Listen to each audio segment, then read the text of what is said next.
Blaze Media's very own Steve Baker has been in North Carolina for the past week assessing damage from Hurricanes Helene and Milton. And he joins us now to go over everything. And Steve, I see that you're right outside the Harley-Davidson. That is where Mercury One and all the donations have been going into the area. So what are some of the main issues that you're seeing in North Carolina right now? Well, the biggest issue, obviously, is the time factor that so many people are affected with because the cold weather is coming in. As you can see, I'm already wearing a jacket, and it's going to be much colder over the next few days. And they have told me here, the operations commander here at Savage Freedom, he told me today, he said their biggest need is they need warm weather gear to get out to these people in the mountains. So many of these people have nowhere to go. There's not enough room in the facilities. The Red Cross doesn't have enough room for them. Certainly, they don't have enough hotels in the area. They are going to have to take the relief to them. And as you know, because you've been here, the airfield is right over here. I went up in a chopper today to do some recon myself to see what was out there. It was my first time to go up since I've been here. We weren't able to go into the worst locations because, as you can see, the weather is deteriorating. It's been very windy the last couple of days. So the only choppers that have been able to actually go deliver items have been the big military Chinooks that can cut through this weather. But they need the warm weather gear and continued prayers for everybody because this is not going away anytime soon. And the biggest concern they have here behind me is that they are afraid that the American people are going to forget about them and the work that is left to do. Because this is not going to be over in 2 weeks. It's not going to be over in 2 months. This is an ongoing problem for a very long time. Steve, what can you tell us about reports of fraud and rumors of fraud? And the people are out there claiming to be reputable organizations. What's going on the ground? You know, this is true of every disaster. There's always somebody, there's always some criminal element that wants to take advantage of that. And it's happening here with Savage Freedom, this operational center that you see right here behind me that has taken over the Harley-Davidson Center and has set up this incredible distribution supply line for relief. I mean, we're talking about they're able to airlift, they're able to get it in with ATVs and all other manner of relief to get it in there.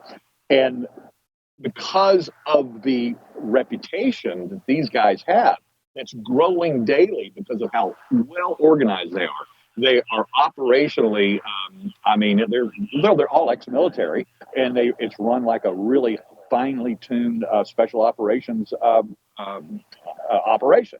And as a result of that, other people are now starting to use their name to perpetrate their scams. They're going to other relief operation centers, telling them that they're with Savage Freedoms to try and get additional equipment, whatever, and they're using the name of this place to get that to perpetrate their fraud. Now it's even escalating beyond that.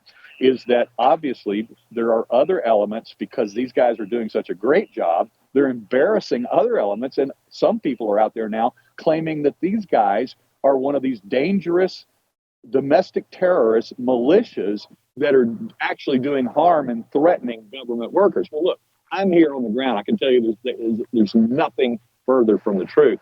I am here seeing them integrate daily with elements of the 101st Airborne out of Fort Campbell in Kentucky. As a matter of fact, General Donahue was here today, 3-star general who is the commander of the Airborne Corps. And I've seen them integrating with the North Carolina National Guard. I've seen them integrating with the Oklahoma National Guard.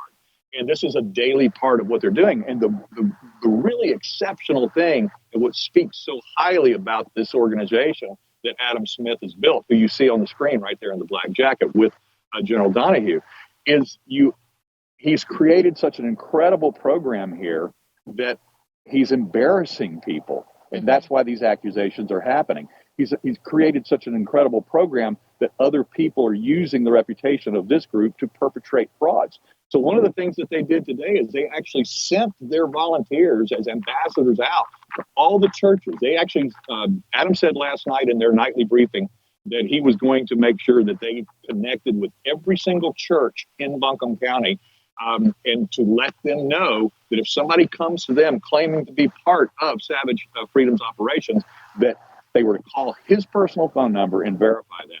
But this speaks to the quality of the work they're doing, and that's why General Donahue was here today. He was here to get eyes on this because the reputation is growing. And as I said before, you have an actual situation where civilian volunteers are embarrassing the governmental operations, and they're doing such a great job that even the commander of the 18th Air Corps had to come here and check it out for himself.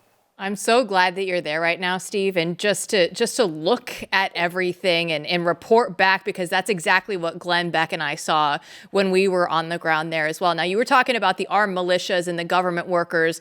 I would like to know an update on FEMA, if they're around, if you've seen anything, if there's still a little bit of that hostility kind of between the people that are in the area, because FEMA did not show up in that area right away. I would just like an update there.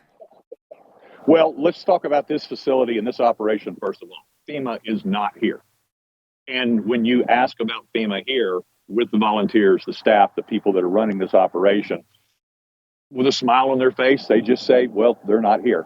And if you get a conversation with somebody a little bit more off the record or on background, they will tell you that what FEMA is doing is essentially handing out paperwork to be signed, forms to be filled out, applications to be made, whereas these guys and other frontline first responder civilian operations are actually getting the work done.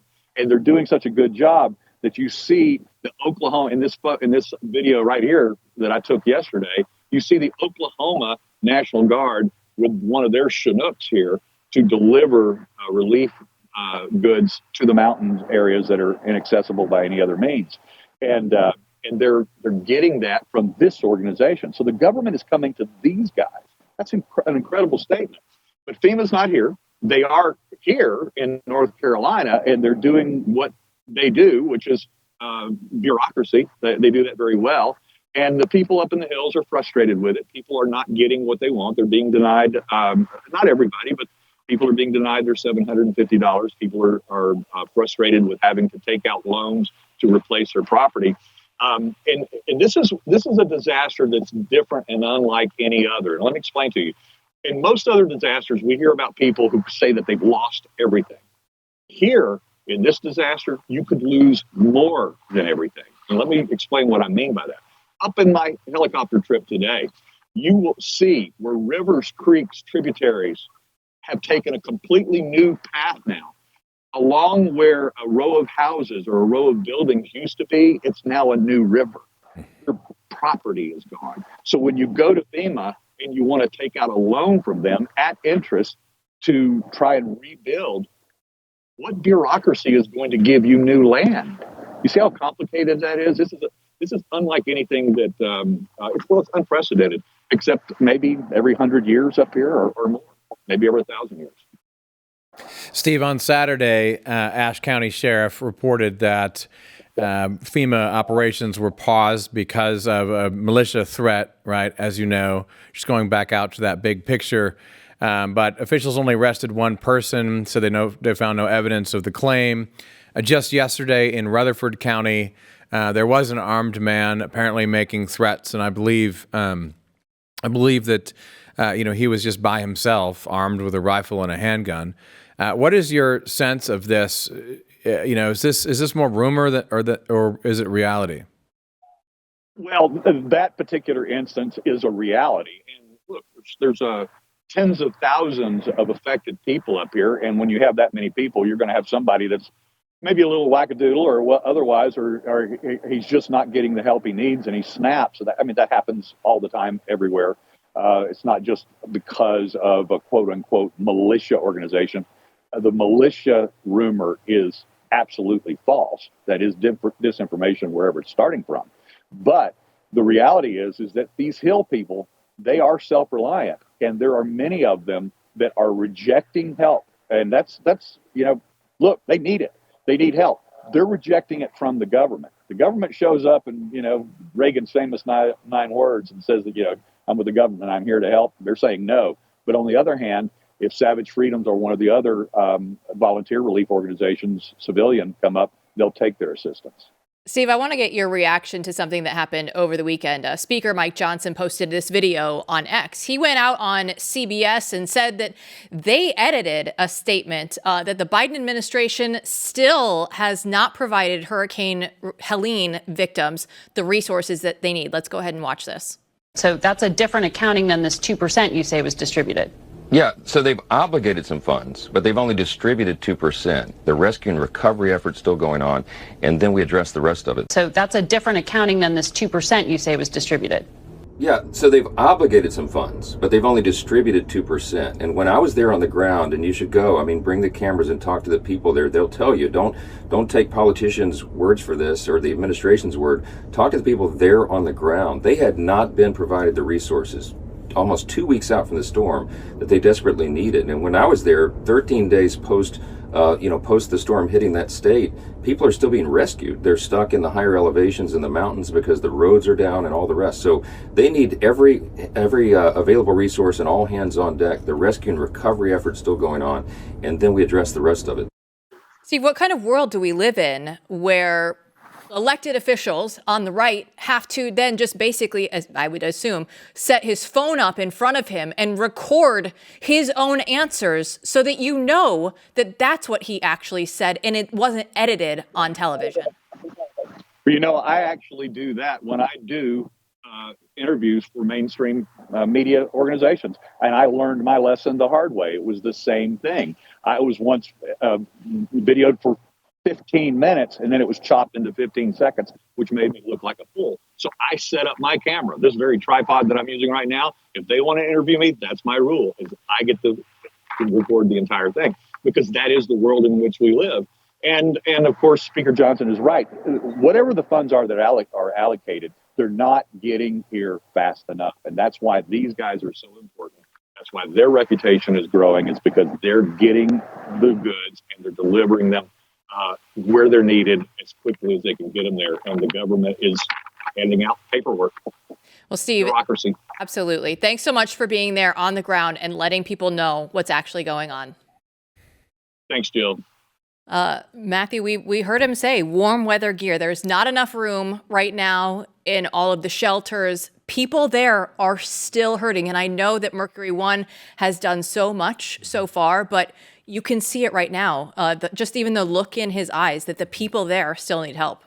Yeah, I mean, I think it's really important, like he said, that people understand that anyone who's been there is reporting back. This is going to be months and months before the situation gets any better. I'm curious, you were right there at that scene, but the Savage guys weren't there then. He was, yeah. So Adam Smith, He has Savage Freedoms Defense, and I wish that we were related in some way, shape, or form. He's not even a technical Savage. That was my next question. I was like, you guys are my people. You don't even know it. No, but they were there.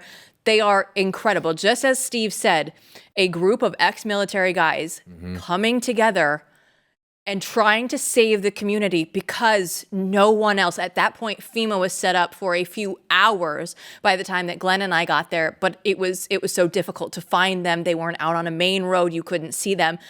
And these guys had been there for days already, making sure that the people in their community had what they needed. Incredible. It really is.